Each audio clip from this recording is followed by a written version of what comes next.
అసలు సబ్బే రావడం లేదు.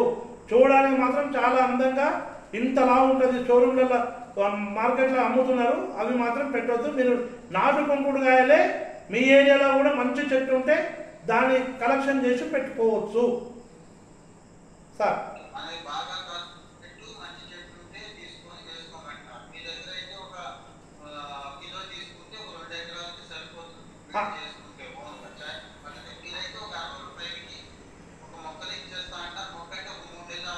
లేదంటే నేను 1 year పెంచిస్తున్నా sir. 7x11 7x11 cover పెట్టి మంచి నాణ్యమైన మట్టి, మొత్తం పశువుల ఎరువు, ఎలాంటి ఫర్టిలైజర్ వేయకుండా ఏం వేయకుండా ఓన్లీ నా దగ్గర ఉన్న కుంకుడు రసము పశువుల ఎరువుతోని దాంతోనే పెంచి 1 ఇయర్కు మొక్క ఇస్తున్నా.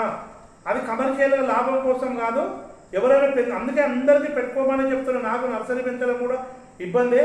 ఎవరైనా పెంచుకోలేని వాళ్ళు కొనుక్కుంటామంటే కొనుక్కొని పెట్టుకోండి అని చెప్తున్నాను. అందరికి ఫస్ట్ నుంచి అదే చెప్తున్నాను. ఇవి సీడ్ కావాలన్న వాళ్ళకు సీడ్ ఇస్తున్నా. ఎకరానికి 500 రూపాయలు ఖర్చు వస్తుంది అనుకోండి. విత్తనాలు అయితే 1000 రూపాయలు అయితే అది 200-250 మొక్కలు వస్తాయి.